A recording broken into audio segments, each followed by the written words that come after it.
Olá, meus caros amigos, irmãos e irmãs, estamos aqui mais uma vez pela graça de Deus. Espero e desejo que você esteja bem, na paz de Jesus. Hoje é dia 12 de maio de 2021 e vamos refletir hoje sobre um ponto que a palavra de Deus nos leva a isso, que é aquela dificuldade que a gente tem de tentar transmitir a alguém alguma coisa sobre a qual estamos absolutamente convictos, mas a pessoa, apegada às suas próprias convicções, nem considera ouvir o que estamos dizendo. Mas antes nós vamos falar a respeito das personagens dos três santos que celebramos hoje. Os relatos que temos sobre eles são bastante conflitantes, algumas coisas até são lendárias. Então vamos nos limitar a dizer basicamente o que eles passaram na vida. Trata-se de São Nereu, São Aquiles e São Pancrácio. Nereu e Aquiles viveram naquele período amargo para o cristianismo no século III, quando o imperador Diocleciano, do qual já falamos várias vezes aqui, na história de outros mártires, ele começou a encetar uma perseguição furiosa contra os cristãos. E Nereu e Aquiles também, por sua fé, foram martirizados.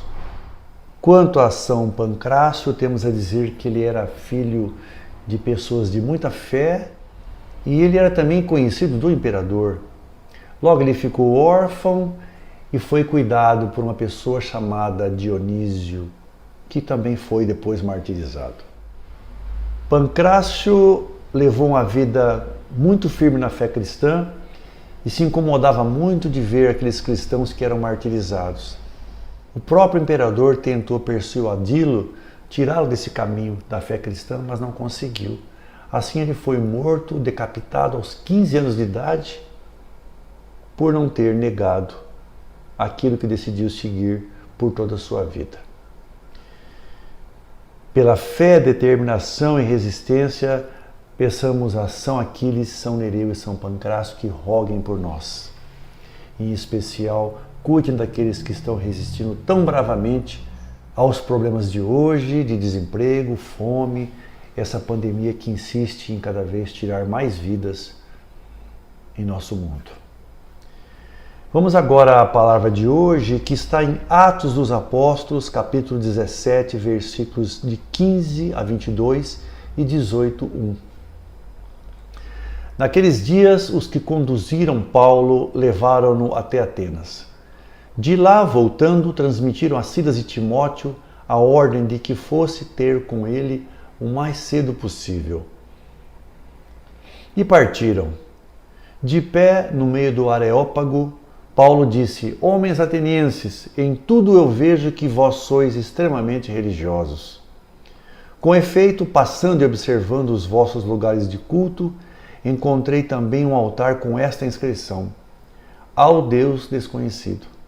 Pois bem, esse Deus que vós adorais sem conhecer é exatamente aquele que eu vos anuncio. Deus que fez o mundo e tudo que nele existe, sendo o Senhor do céu e da terra, ele não habita em santuários feitos por mãos humanas. Também não é servido por mãos humanas, como se precisasse de alguma coisa, pois é ele que dá a todos vida, respiração e tudo mais. De um só homem ele fez toda a raça humana para habitar sobre a face da terra, tendo fixado os tempos previamente estabelecidos e os limites de sua habitação. Assim fez para que buscassem a Deus e para ver se o descobririam, ainda que as apalpadelas. Ele não está longe de cada um de nós, pois nele vivemos, nos movemos e existimos, como disseram alguns dentre vossos poetas. Somos da raça do próprio Deus.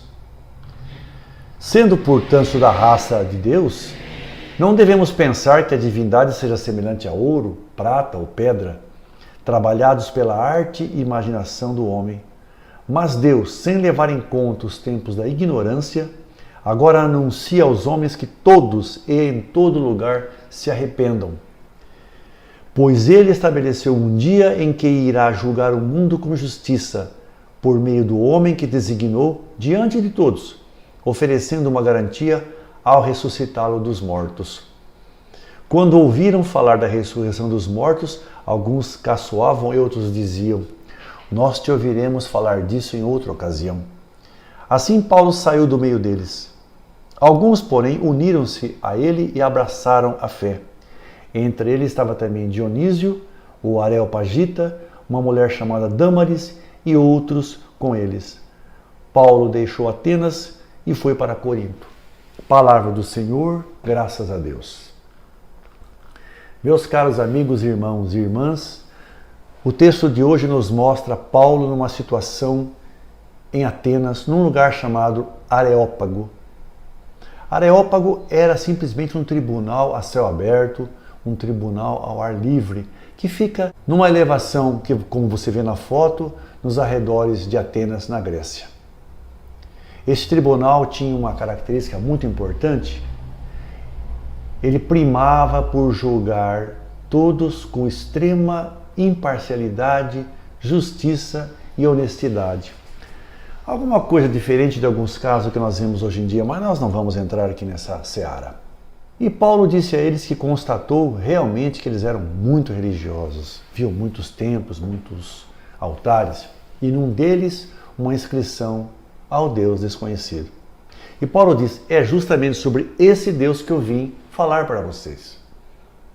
Mas a mim me parece muito claro que esse reconhecimento de que existe um Deus desconhecido é mais ou menos como alguém que é ateu.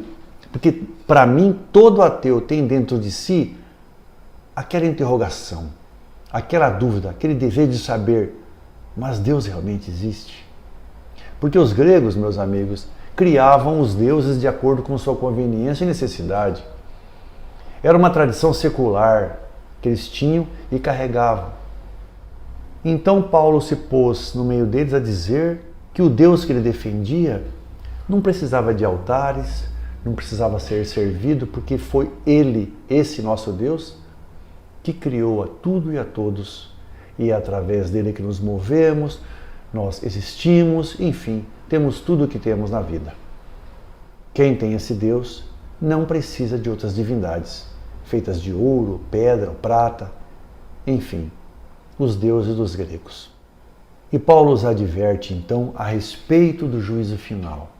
Ele diz que Deus já estabeleceu uma data, que ninguém sabe qual é, na qual o Filho virá para julgar a todos. E ele diz que Deus não vai se importar com o período da ignorância, aquele período que as pessoas estiveram nas trevas, não aceitaram e professaram outras fés, outras religiões.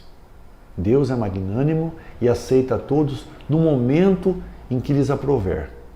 Mas esse momento, o que fizeram foi apenas caçoar dele, zombaram dele e dizendo: olha, a respeito do juízo final, nós temos certeza que vamos ouvir você falar disso muitas outras vezes. Então fica aquela colocação: como é difícil você convencer alguém. Mesmo hoje você vê a dificuldade que você tem de ensinar alguém. Um professor, talvez, para ensinar um aluno, às vezes tem dificuldade. Você tentar mudar a opinião de um amigo, de um colega de trabalho que ele está enveredando por um caminho errado na vida, é difícil conseguir convencer. É muito difícil você fazer alguém mudar de opinião, mesmo que você prove por A mais B que você está certo. Como querer então que Paulo mudasse a cabeça daquele povo que tinha tradições que vinham de séculos e séculos? Porém, alguns dos presentes se converteram à fé. Inclusive, um deles que era um areopagita, ou seja, um funcionário ilustre daquele tribunal. Aqui fica para nós aquela reflexão a respeito do trabalho que nós fazemos de evangelizar, de levar a palavra de Deus, ou mesmo de nossa vida comum, tentar ensinar alguma coisa para alguém, para tentar fazer com que ele mude de vida e faça um caminho melhor. Não é fácil. Porém, não é por isso que nós vamos desistir. Não é por isso que um pai desiste de tentar corrigir um filho e assim vai. A você que trabalha com evangelização ou mesmo com qualquer tipo de atividade didática, a reflexão que fica é a seguinte: não desista. Não desista nunca daquilo que você acha que é certo, desde que você realmente seja convicto e tenha passado todas as suas verdades pela palavra de Deus e pelos bons ensinamentos de uma vida normal e regular. Agradeço a Deus pela oportunidade, a você também que me ouviu. Espero revê-lo com certeza, se Deus quiser, na semana que vem. Fique na paz de Jesus. Lembre-se, não desista. Louvado seja nosso Senhor Jesus Cristo, para sempre seja louvado. Um grande abraço a você.